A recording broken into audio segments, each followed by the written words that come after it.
കത്തോലിക്ക വിശ്വാസം എന്ന പ്രഭാഷണ പരമ്പരയിലെ 14ാമത്തെ വീഡിയോ ആണ് ഇത്.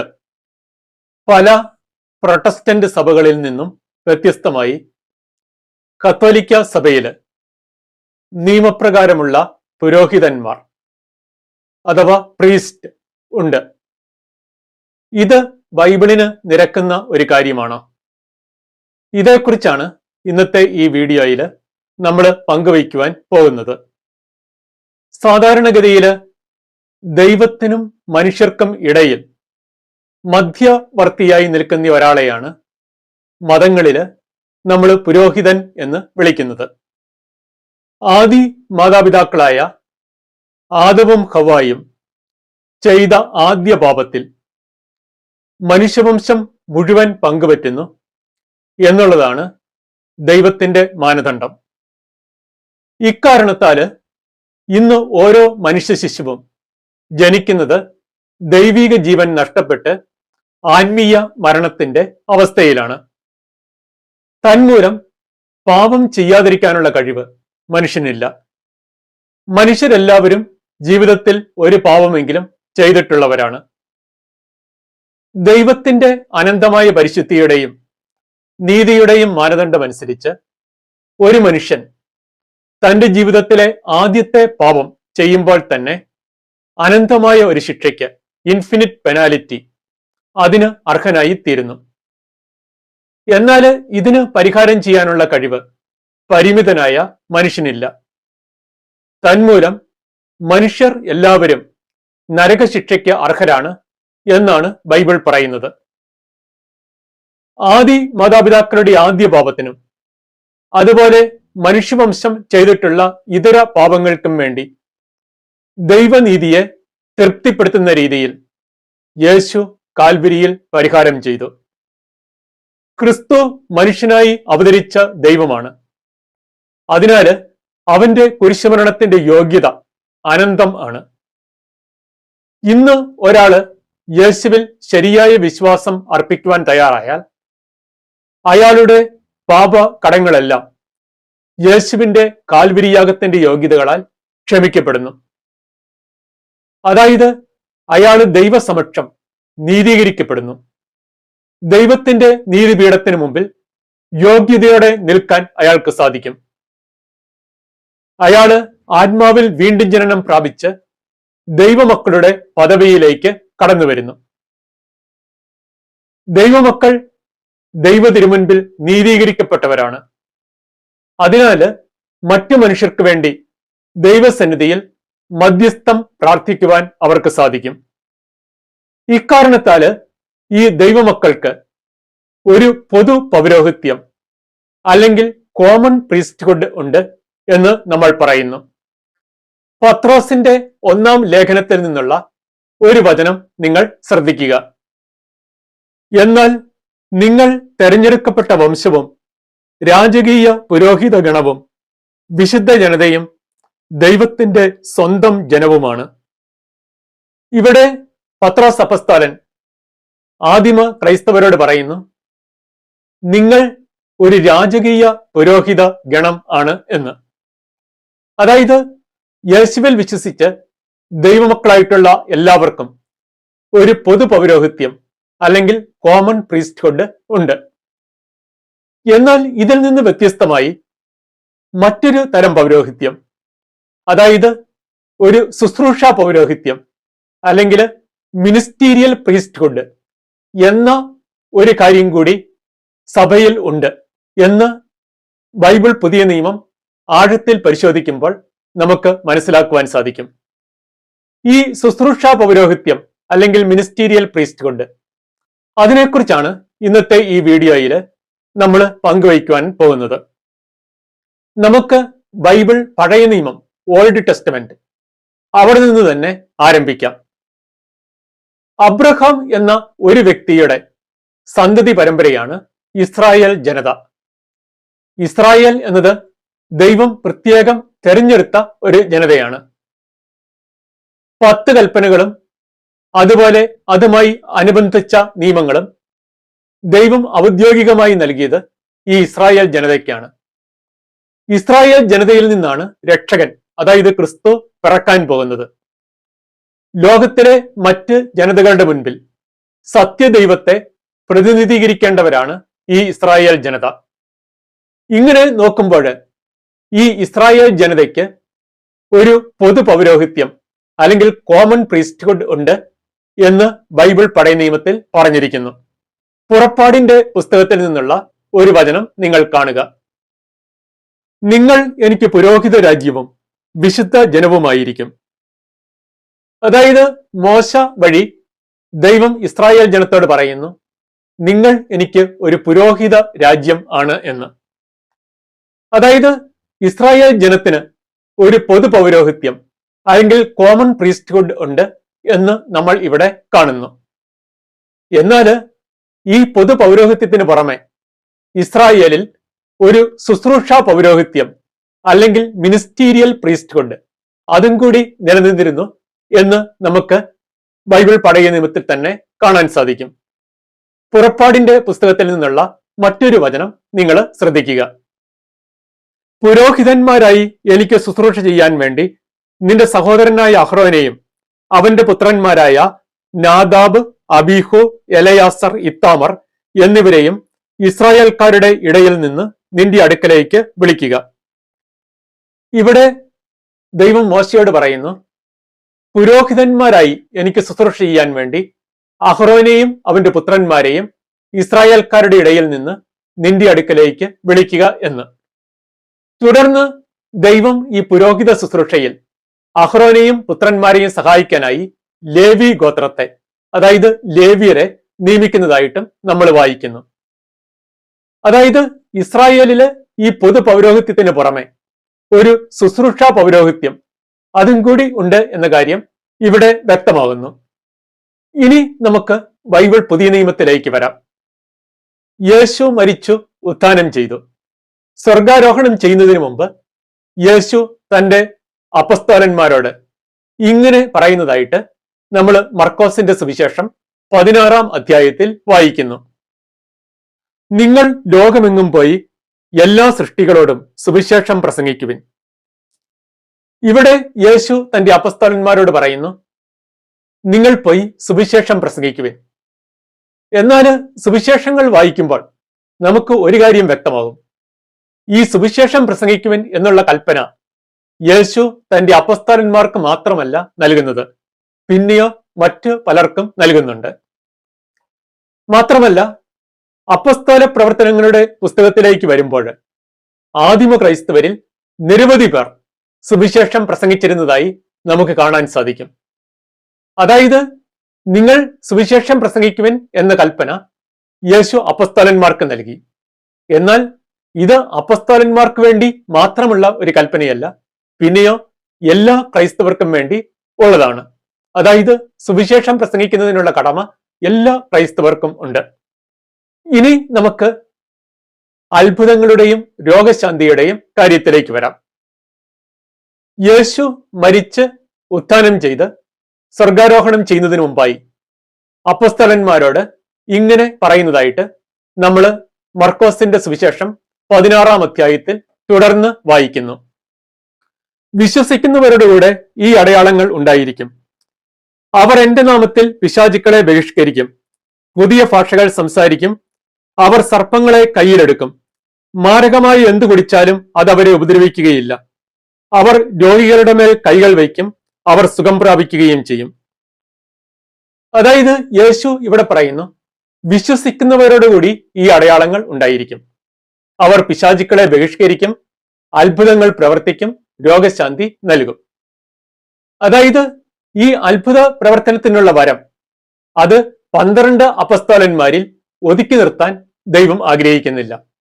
പിന്നെയോ എല്ലാ വിശ്വാസികൾക്കും ഈ വരങ്ങൾ നൽകാൻ ദൈവം ആഗ്രഹിക്കുന്നു. ഇനി നമ്മൾ കൊറിന്തോസുകാർക്കുള്ള ലേഖയ്ക്ക് വരുമ്പോൾ സഭയിൽ നിരവധി പേർക്ക് പ്രവചനപരവും അത്ഭുത പ്രവർത്തനപരവും രോഗശാന്തിപരവും ഒക്കെ ഉള്ളതായിട്ട് നമുക്ക് കാണാൻ സാധിക്കും.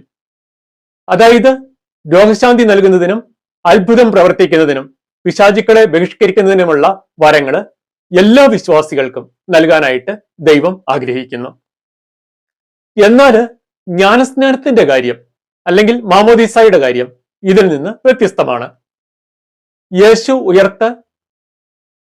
സ്വർഗാരോഹണം ചെയ്യുന്നതിന് മുൻപ് അപ്പസ്തലന്മാരോട് ഇങ്ങനെ പറയുന്നതായിട്ട് മത്തായിയുടെ സുവിശേഷത്തിൽ നമ്മൾ വായിക്കുന്നുണ്ട്.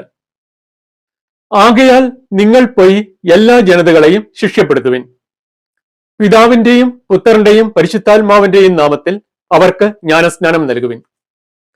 ഇവിടെ യേശു അപ്പസ്തോലന്മാരോട് പറയുന്നു, പിതാവിന്റെയും പുത്രന്റെയും പരിശുദ്ധാത്മാവിന്റെയും നാമത്തിൽ നിങ്ങൾ ജ്ഞാനസ്നാനം നൽകുവിൻ.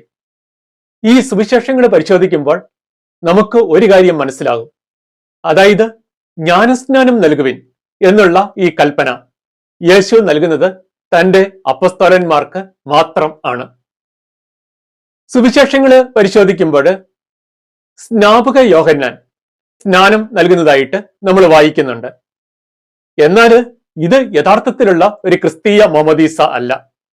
പിന്നെയോ യേശുവിന്റെ ശുശ്രൂഷയ്ക്ക് ഒരുക്കമായിട്ടുള്ള അനുതാപത്തിന്റെ സ്നാനമാണ്. യോഹന്നാന്റെ സ്നാനം സ്വീകരിച്ചവർ പിന്നീട് ക്രിസ്തീയ മാമോദീസ സ്വീകരിക്കുന്നതായിട്ട് നമുക്ക് കാണാൻ സാധിക്കും. ഇനി യേശുവിന്റെ ശിഷ്യന്മാർ സ്നാനം നൽകുന്നതായിട്ട് യോഹന്നാന്റെ സുവിശേഷത്തിൽ രേഖപ്പെടുത്തിയിട്ടുണ്ട്. പൗലോസ് കുറെ വ്യക്തികളെ സ്നാനപ്പെടുത്തുന്നതായിട്ട് നമ്മൾ പുതിയ നിയമത്തിൽ വായിക്കുന്നുണ്ട്. അപ്പസ്തോലന്മാര് 7 ഡീക്കന്മാരെ കൈവയ്പിലൂടെ അഭിഷേകം ചെയ്ത് നിയമിക്കുന്നതായി അപ്പസ്തോല പ്രവർത്തനങ്ങളുടെ പുസ്തകത്തിൽ നമ്മൾ വായിക്കുന്നു. അവര് പരിശുദ്ധാത്മാവിനാൽ നിറഞ്ഞവരായി. ഈ 7 ഡീക്കന്മാരിൽ ഒരുവനാണ് പീലിപ്പോസ്. പീലിപ്പോസ് ചിലരെ സ്നാനപ്പെടുത്തുന്നതായി അപ്പസ്തോല പ്രവർത്തനങ്ങളുടെ പുസ്തകത്തിൽ നമ്മൾ വായിക്കുന്നുണ്ട്. ഇനി പത്രോസിന്റെ കാര്യം പ്രത്യേകം എടുത്ത് പറയേണ്ടിയിരിക്കുന്നു. ആദ്യത്തെ പന്തക്കുസ്തായ്ക്ക് ശേഷം ജെറുസലേമിൽ വന്നു ചേർന്ന ഭക്തരായ യഹൂദരോട് പത്രോസ് അപ്പസ്തോലൻ യേശുവിന്റെ സുവിശേഷം പ്രസംഗിച്ചു. നിരവധി പേര് മാനസാന്തരപ്പെട്ട് വിശ്വാസം സ്വീകരിച്ചു. അന്ന് 3000-ഓളം പേരെ സ്നാനപ്പെടുത്തുന്നതായി നമ്മൾ വായിക്കുന്നു. ഇവർക്കെല്ലാവർക്കും സ്നാനം നൽകിയത് പത്രോസ് നേരിട്ട് ആയിരിക്കുകയില്ല. എങ്കിലും ഒരു കാര്യം അവിടെ എടുത്തു പറയുന്നുണ്ട്. പത്രോസിന്റെ നിർദ്ദേശം അല്ലെങ്കിൽ കൽപ്പന അനുസരിച്ചാണ് ഈ 3000 പേർക്ക് സ്നാനം കൊടുത്തിട്ടുള്ളത്. ഇനി കൊർണേലിയൂസ് എന്ന വിജാതീയ ശതാധിപന്റെ ഭവനത്തിൽ വന്നു ചേർന്നിരുന്ന വിജാതീയരോട് പത്രോസ് അപ്പസ്തോലൻ സുവിശേഷം പ്രസംഗിക്കുന്നുണ്ട്. അവരുടെ മേല് അപ്പോൾ പരിശുദ്ധാത്മാവ് വന്നു അവരെയും സ്നാനപ്പെടുത്തി. അതും പത്രോസ് നേരിട്ടായിരിക്കുകയില്ല. എന്നാൽ ഇവിടെയും ഒരു കാര്യം എടുത്തു പറഞ്ഞിരിക്കുന്നു. പത്രോസിന്റെ കൽപ്പന പ്രകാരമാണ് കൊർണേലിയൂസിന്റെ ഭവനത്തിൽ വന്നു ചേർന്നിരുന്ന വിജാതീയർക്ക് സ്നാനം നൽകിയത്. ഇനി പൗലോസിന് സ്നാനം നൽകാൻ നിർദ്ദേശിക്കുന്നത് അനനിയാസ് എന്നൊരു ശിഷ്യനാണ്. എന്നാൽ ആരാണ് പൗലോസിനെ സ്നാനപ്പെടുത്തിയത് എന്ന കാര്യം വ്യക്തമായി പറഞ്ഞിട്ടില്ല. ഇനി പൗലോസിനെയും കർത്താവിന്റെ സഹോദരനായ യാക്കോബിനെയും അപ്പസ്തോലന്മാരുടെ ഗണത്തിലാണ് ആദിമസഭയിൽ പെടുത്തിയിരുന്നത്. അപ്പോൾ ഈ ബൈബിൾ പുതിയ നിയമം വായിക്കുമ്പോൾ നമുക്കൊരു കാര്യം മനസ്സിലാകും. അതായത് ജ്ഞാനസ്നാനപ്പെടുത്തുവിൻ എന്ന കൽപ്പന യേശു നൽകുന്നത് അപ്പസ്തോലന്മാർക്ക് മാത്രമാണ്. അപ്പസ്തോലന്മാർ അല്ലാതെ മറ്റാരും ആദിമ സഭയില് ജ്ഞാനസ്നാനം നൽകിയതായിട്ട് നമ്മൾ ബൈബിൾ പുതിയ നിയമത്തിൽ വായിക്കുന്നില്ല. അതായത് ഒരു സാധാരണ വിശ്വാസി തികച്ചും സ്വതന്ത്രമായി ഒരാളെ സ്നാനപ്പെടുത്തുന്നതിന് ഒരു അവസരം പോലും ബൈബിൾ പുതിയ നിയമത്തിൽ നമുക്ക് ചൂണ്ടിക്കാണിക്കുവാനായിട്ട് സാധിക്കുകയില്ല. ഇനി നമുക്ക് അപ്പം മുറിക്കൽ ശുശ്രൂഷയുടെ കാര്യത്തിലേക്ക് വരാം. യേശു തന്റെ കുരിശുമരണത്തിന് മുൻപ് അവസാനത്തെ പെസഹ ഭക്ഷിച്ച വേളയിൽ അപ്പം മുറിക്കൽ ശുശ്രൂഷ അത് സ്ഥാപിച്ചു. അതായത് കുർബാന സ്ഥാപിച്ചു. ലൂക്കായുടെ സുവിശേഷത്തിൽ നിന്നുള്ള ഒരു വചനം നിങ്ങൾ കാണുക. പിന്നെ അവൻ അപ്പമെടുത്ത് കൃതജ്ഞതാ സ്തോത്രം ചെയ്ത് മുറിച്ച് അവർക്ക് കൊടുത്തുകൊണ്ട് അരുളി ചെയ്തു, ഇത് നിങ്ങൾക്ക് വേണ്ടി നൽകപ്പെടുന്ന എന്റെ ശരീരമാണ്, എന്റെ ഓർമ്മയ്ക്കായി ഇത് ചെയ്യുവിൻ. ഇവിടെ യേശു അപ്പം മുറിക്കൽ ശുശ്രൂഷ സ്ഥാപിക്കുന്നു. അതായത് കുർബാന സ്ഥാപിക്കുന്നു. പിന്നെ തന്റെ ഓർമ്മയ്ക്കായി ഇത് ചെയ്യുവിൻ എന്ന് അപ്പസ്തോലന്മാരോട് പറയുകയും ചെയ്യുന്നു. ആദിമ സഭയില് അപ്പസ്തോലന്മാര് അപ്പം മുറിക്കൽ ശുശ്രൂഷ നടത്തിയതായി നമ്മൾ വായിക്കുന്നു. അവർ അപ്പസ്തോലന്മാരുടെ പ്രബോധനം കൂട്ടായ്മ, അപ്പം മുറിക്കൽ, പ്രാർത്ഥന എന്നിവയിൽ സദാ താല്പര്യപൂർവ്വം പങ്കുചേർന്നു. ഇവിടെ അപ്പം മുറിക്കൽ ശുശ്രൂഷയ്ക്ക് നേതൃത്വം നൽകുന്നത് അപ്പസ്തോലന്മാരാണ് എന്ന കാര്യം പ്രത്യേകം ശ്രദ്ധിക്കുക. അപ്പസ്തോല പ്രവർത്തനങ്ങളുടെ പുസ്തകത്തിൽ നമ്മൾ തുടർന്ന് ഇങ്ങനെ വായിക്കുന്നുണ്ട്: അവർ ഏകമനസ്സോടെ താല്പര്യപൂർവ്വം അനുദിനം ദേവാലയത്തിൽ ഒന്നിച്ചു കൊടുക്കുകയും ഭവനം തോറും അപ്പം മുറിക്കുകയും ഹൃദയലാളിത്യത്തോടും ആഹ്ലാദത്തോടും കൂടെ ഭക്ഷണത്തിൽ പങ്കുചേരുകയും ചെയ്തിരുന്നു. ഇവിടെ പറഞ്ഞിരിക്കുന്ന ഈ അപ്പം മുറിക്കൽ അത് ഔദ്യോഗികമായ ഒരു അപ്പം മുറിക്കൽ ശുശ്രൂഷ ആയിരിക്കാൻ സാധ്യതയില്ല. പിന്നെയോ വിശ്വാസികൾ ഒത്തുചേർന്നുള്ള ഒരു സാധാരണ ഭക്ഷണം ദൈവത്തിന് കൃതജ്ഞത അർപ്പിച്ചുകൊണ്ട് ആയിരിക്കാനേ സാധ്യതയുള്ളൂ. ഇനി ഒരു ഔദ്യോഗിക അപ്പം മുറിക്കൽ ശുശ്രൂഷ ആണെങ്കിൽ തന്നെ അതിന് നേതൃത്വം കൊടുത്തത് ആരാണ് എന്ന കാര്യം ഇവിടെ പറഞ്ഞിട്ടില്ല. ഇനി പൗലോസ് മുഖ്യ വ്യക്തി ആയിട്ടുള്ള ഒരു അപ്പം മുറിക്കലിനെ കുറിച്ച് അപ്പസ്തോല പ്രവർത്തനങ്ങൾ 20-ാം അധ്യായത്തിൽ പറഞ്ഞിട്ടുണ്ട്. പുതിയ നിയമം പരിശോധിക്കുമ്പോൾ നമുക്ക് ഒരു കാര്യം മനസ്സിലാകും: ഈ അപ്പം മുറിക്കൽ ശുശ്രൂഷ അത് ചെയ്യുവാനുള്ള കടമ യേശു ഫലമേൽപ്പിച്ചത് 12 അപ്പസ്തോലന്മാരെയാണ്. അപ്പസ്തോലന്മാരല്ലാതെ ഒരു സാധാരണ വിശ്വാസി അപ്പം മുറിക്കൽ ശുശ്രൂഷയ്ക്ക് നേതൃത്വം നൽകുന്നതിന് ഒരു ഉദാഹരണം പോലും ബൈബിൾ പുതിയ നിയമത്തിൽ നമുക്ക് ചൂണ്ടിക്കാണിക്കുവാൻ സാധിക്കത്തില്ല. ഇനി നമുക്ക് പാപമോചനത്തിന്റെ കാര്യത്തിലേക്ക് വരാം. യേശു മരിച്ച് ഉത്ഥാനം ചെയ്തതിനു ശേഷം അപ്പസ്തോലന്മാർക്ക് പ്രത്യക്ഷപ്പെട്ട ഒരവസരത്തിൽ ഇങ്ങനെ ഒരു കൽപ്പന നൽകുന്നതായിട്ട് യോഹന്നാന്റെ സുവിശേഷത്തിൽ നമ്മൾ വായിക്കുന്നു: നിങ്ങൾ ആരുടെ പാപങ്ങൾ ക്ഷമിക്കുന്നുവോ അവ അവരോട് ക്ഷമിക്കപ്പെട്ടിരിക്കും. നിങ്ങൾ ആരുടെ പാപങ്ങൾ ബന്ധിക്കുന്നുവോ അവ ബന്ധിക്കപ്പെട്ടിരിക്കും. അതായത് പാപമോചനത്തിനുള്ള അധികാരം യേശു ഇവിടെ അപ്പസ്തോലന്മാർക്ക് നൽകുന്നു. ഇനി യാക്കോബിന്റെ ലേഖനത്തില് നമ്മൾ ഇങ്ങനെ വായിക്കുന്നുണ്ട്: നിങ്ങൾ സൗഖ്യം പ്രാപിക്കാനായി പരസ്പരം പാപങ്ങൾ ഏറ്റുപറയുകയും പ്രാർത്ഥിക്കുകയും ചെയ്യുവൻ. ഇവിടെ സൗഖ്യം പ്രാപിക്കാനായി പരസ്പരം പാപങ്ങൾ ഏറ്റുപറയുവിൻ എന്ന് പറഞ്ഞിരിക്കുന്നു. എന്നാൽ ആർക്കെങ്കിലും പാപമോചനത്തിനുള്ള അധികാരം നൽകുന്നതായിട്ട് ഇവിടെ സൂചനയില്ല. അതായത് പാപമോചനത്തിനുള്ള അധികാരം യേശു നൽകിയത് 12 അപ്പസ്തോലന്മാർക്ക് മാത്രമാണ്. നമ്മൾ ഇതുവരെ കണ്ട കാര്യങ്ങളുടെ ചുരുക്കം ഇതാണ്: യേശുവിൽ വിശ്വസിച്ച് ദൈവമക്കളായിട്ടുള്ള എല്ലാവർക്കും ഒരു പൊതു പൗരോഹിത്യം അല്ലെങ്കിൽ കോമൺ പ്രീസ്റ്റ്ഹുഡ് ഉണ്ട്. എന്നാൽ ജ്ഞാനസ്നാനപ്പെടുത്തുക, അപ്പം മുറിക്കൽ ശുശ്രൂഷ നടത്തുക, അതുപോലെ പാപങ്ങൾ മോചിക്കുക എന്നിവയ്ക്കുള്ള അധികാരം യേശു നൽകുന്നത് അപ്പസ്തോലന്മാർക്ക് മാത്രം ആണ്.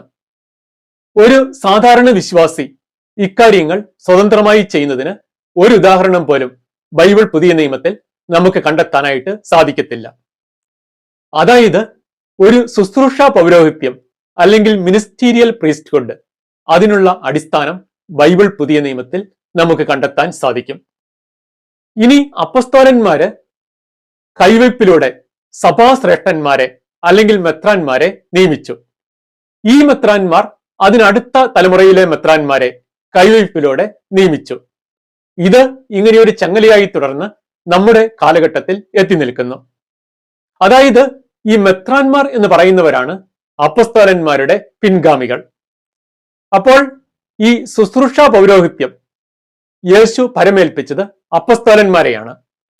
എന്നാൽ ആ പൗരോഹിത്യം കാലത്തിന്റെ അവസാനം വരെ നിലനിൽക്കേണ്ട ഒന്നാണ്. അത് മെത്രാന്മാരിലൂടെ ഇന്നും സഭയിൽ തുടർന്ന് നിലനിൽക്കുന്നു.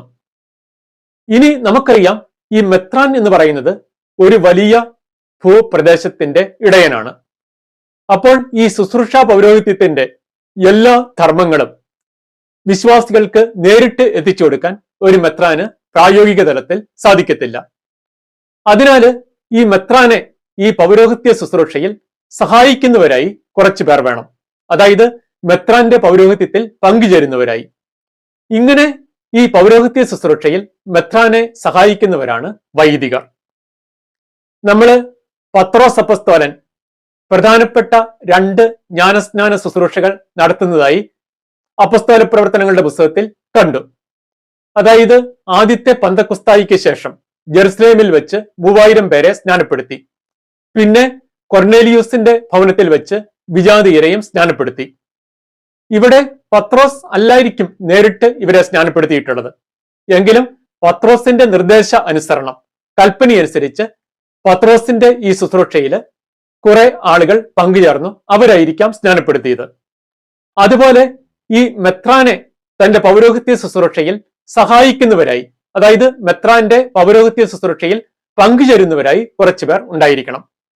ഇവരാണ് വൈദികർ. അതായത് ഒരു മിനിസ്റ്റീരിയൽ പ്രീസ്റ്റ്ഹുഡ് അല്ലെങ്കിൽ ശുശ്രൂഷാ പൗരോഹിത്യം, അതിനുള്ള അടിസ്ഥാനം ബൈബിൾ പുതിയ നിയമത്തിൽ വളരെ വ്യക്തമായിട്ട് നമുക്ക് കണ്ടെത്താനായിട്ട് സാധിക്കും. ഇന്ന് അത് ഒരു ഔദ്യോഗിക രൂപം പ്രാപിച്ചിരിക്കുന്നു എന്ന് മാത്രം.